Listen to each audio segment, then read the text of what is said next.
Welcome guys to the most special of all so far editions of Best of 7.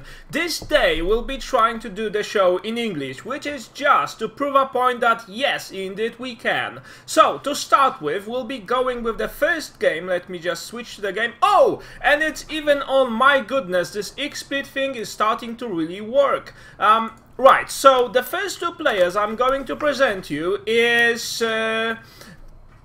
Their names may be misleading, but one of them is NesTea and the second one is Squirtle. So to start with, let's give them a shout. The first one is, of course, as Red Zerg, NesTea, called IPL Observed. I don't know why, but the guys are playing in IGN Pro League tournament, so just, you know, we need a little distance. They don't need to use their usual names because they're playing on their friend's account. The second player is known well ahead. He's Squirtle, the yellow, yeah, it is yellow Protoss in the upper part of the map. So let's start and let's give us a thought about what may be the usual strategies the guys will be going forward to. So we already see a proxy pylon next to the natural of Squirtle. That usually means a forge fast expand. However, we also have seen some weird variations of it, plus some really fast zealots to punish the fast expanding Zerg. That was what I meant. So give a shout to me. Yep, that's my really first English commentary. So we already see Squirtle scouting NesTea, what he may see, nothing really unusual. We have, yep, pull on 16, that's really not something you would not be expecting out of Zerg. Zergs really need that fast spawning pull because otherwise the Protoss can really easily punish Zerg expanding. Of course, NesTea will want to expand, however, he may choose a different location or not. It all depends on Squirtle putting a pylon here. Yep, NesTea has decided, okay, I'm going for a third here.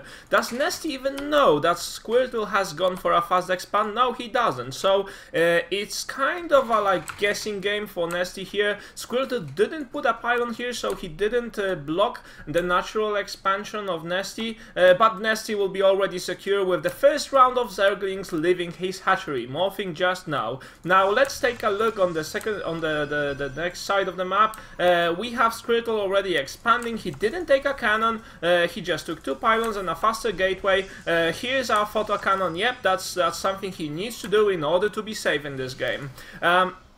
Right, so this is where it kinda gets awkward for the Zerg because he already took this third expansion. If Protoss would go for some really quick pressure, which he won't go because he has this forge fast expand, then Zerg would be in a tight spot and probably he would even lose his third base. But that won't happen. However, the really important thing to point out is that NesTea did not know what Squirtle was going for. He did not know that there is an expansion here. He just guessed. Alright, he is probably going for that. This is the level of StarCraft play where you just need to play a little guessing game based on your previous experience and the current trend. And he's done that really nice. So he's now secure with two additional bases. The one is just morphing now. Now the really game determining factor will be, alright, so what will be the gas timings and what will be the next buildings that NesTea will take. We see that Squirtle already has his cybernetics core. That means he'll be making the first technological choice here. That may be either a Stargate. Ooh, that's really something. Where's that? Yeah, he took a Twilight Council. Twilight Council is nothing that we see very often. Twilight Council is very useful against Zerg. It allows you to research Blink, but we don't see that often. Fast Twilight Council. My goodness, he took it before even taking additional gateways. That is kind of dangerous. If NesTea decides to punish Squirtle for what he did, he can induce some real heavy damage. But it doesn't seem that way. There are 8 Zerglings on the way, not much of a chance of breaking through the wall, so probably Squirtle is just fine. But on the other hand, NesTea has surprised us with his weird strategies on countless occasions, so we really just don't know what may happen this match. Right, so we already see a Dark Shrine so fast. That's very unusual. This will leave Squirtle very vulnerable to the point where he actually gets his Dark Templars. Let's see where he has the pylons on the map. Are there any proxy pylons? There is a group of Zerglings making their way across the map, but they don't have speed yet. NesTea has taken a very late gas. Oh, here's our here's our proxy pylon. Alright, now what do we have here? We'll have roaches, but do we have any observers? No, we don't have any observers. We don't even have the spore crawlers, which will make it rather difficult for NesTea to defend this push. However, this is NesTea, and I don't really expect a game finisher right now. Squirtle even took care to destroy that supply depot that was blocking his ramp, but that's nothing really to be concerned about at this stage of the game, especially when you're Protoss. We have 2 Zealots making their way across the map. Now, where's that group of Zerglings? I wonder. They have probably evaporated. No, they have took their way back to home. We have roaches also. A lot of roaches for this stage of the game, but the most important thing to note was that, yeah, we have lairs. So NesTea is just making the necessary arrangements to be able to defend himself from any sort of a push. This is why he has roaches. He spawns his first Dark Templar, Squirtle, that is, he spawns his first Dark Templar. Will we have any additional Dark Templars here? No, and NesTea has got a really early warning about these Dark Templars coming. He's also supply blocked because some Stalkers took their care to finish off an Overlord. And yes, we have 3 more Dark Templars. Now, what's with NesTea? Does he have? No, he doesn't have any sort of. Here's our first Overseer that's morphing. Now, unfortunately, this expansion might even go down. NesTea took a really smart step here. He blocked the ramp. He's losing a queen. Blocking the ramp with roaches is a very smart move. It doesn't allow the Dark Templars to spread too much across your bases, but also NesTea has lost his 3rd base, which is not so good for a Zerg, especially when you're playing against someone like Squirtle. Of course, both NesTea and Squirtle are players well known from GSL, but it doesn't mean that it will make it any easier to defend against the push that Squirtle is about to make. So we already have the Observer. Now on the other side we have Robotic Bay and more gateways, which is of course natural for this stage of the game.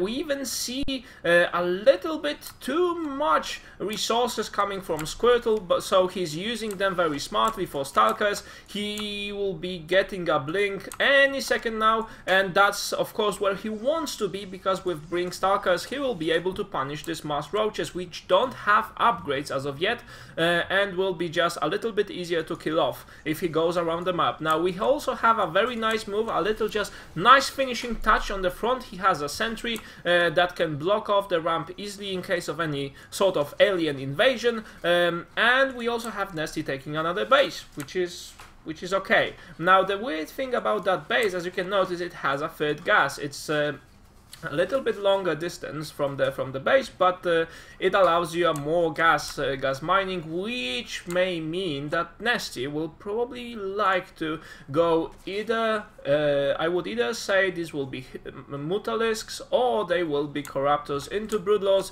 but this is all to be determined. NesTea will need to pay special attention to what happens next couple of minutes, because he needs to determine if the opponent is going for Colossi. If Squirtle won't be getting any Colossi, and we see he's not getting, he's instead getting upgrades and lots of Blink Stalkers, if he's not getting for Colossi, then of course we can go for Mutalisks. Well, In any case, I just think that at this stage of the game, the Broodlords may be a better choice for NesTea, but that is to be determined. By the way, have you noticed that NesTea already has 148 supply, which is much better than you would expect from a player that has just lost his third base? And there is a little bit of shenanigans going here, no, but nothing too much. We have roaches engaging the right side of the map, forbidding Squirtle from taking any additional expansions, and of course Squirtle needs to move his whole army here while leaving his front vulnerable, but I don't think that there will be... Oh, there is an attack incoming, but NesTea is taking a really special and professional care not to lose too many of his units. And we also have this overseer floating around his army, just a very useful thing to have while there are Dark Templars on the other side. Now, I sense a big engagement incoming here. There are 20 more roaches on the way. Oh, and he needs to be careful because these Blink Stalkers have been cut away from his army. A very smart move by Squirtle, taking off the Observer, which will leave the opponent vulnerable to having Dark Templars. But that's not happening right now. We see Squirtle splitting his army into two parts. One will be taken care of. Oh, or maybe it will not. Anyway, we also have this Observer here, so Squirtle knows well what he's attacking, what he's going for. And NesTea is in this weird spot where his army is cut between the army of the Protoss and his own base, so he needs to be careful when to engage and with what, because he wants to perfectly engage in the same second. Now, there were two force fields popped. I would like to point out that there are not too many force fields left, and Squirtle, NesTea has managed to regroup again, although he has lost his base, which is not so good. So many Stalkers trapped over here. I think they will be a nice feast for the roaches. There is some blinking, and he'll try to get to the other way, other side of the chasm, but no, that didn't happen for all of them. So Squirtle really, I think he just lost control over his army. That shouldn't happen to a player of that level. In the meanwhile, he also should be getting another expansion, but that didn't happen as well. So we see NesTea in offensive, completing his +1 attack, bringing even more workers, and not so very good angle for attacking, but well, why would I care? I'm newly maxed out while the opponent is still at 126.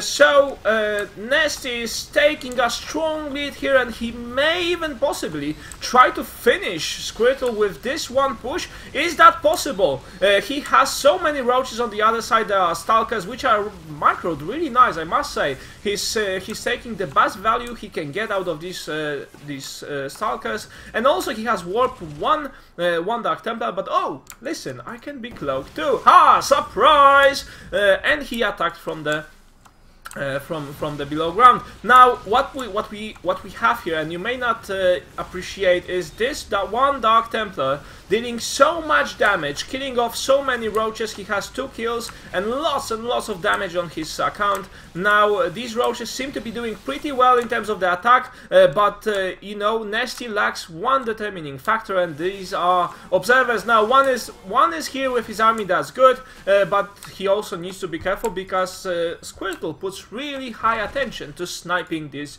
Overseers of his opponent. Now, we had some harassing here, but not too much damage done, not too much damage dealt.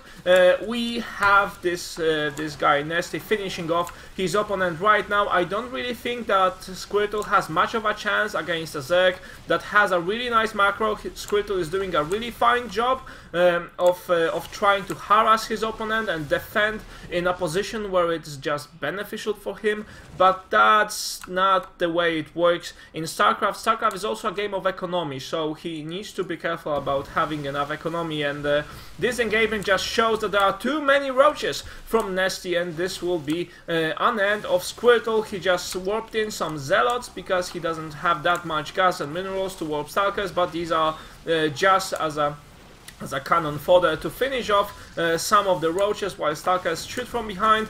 And another try of pushing NesTea, doing a really good job of pushing in this roaches, and we have GG from Squirtle, and this is the way that NesTea has beaten his opponent, even though Squirtle has done a really good job with his Dark Templars. I mean, this strategy of using Dark Templars was really nice.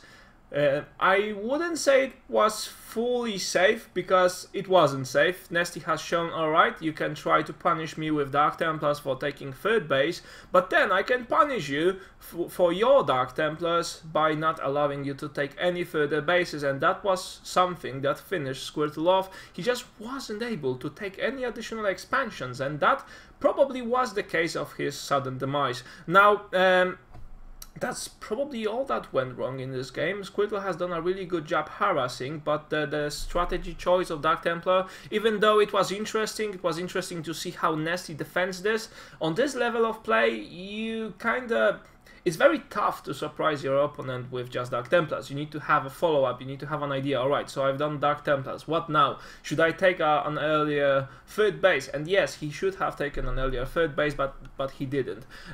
Right, so that was game number 7 of the 7 best games of last week. Let us just go to game number 6. I am Yegwen, I'll be back with you in a second. Just remember to tell all of your friends that I'm just trying to talk in English here. I'm just trying to stream in English, which is a brilliant new experience for me. Never tried it before. So anyway, I'll be back with you. Don't worry, we'll have more and more games to come today.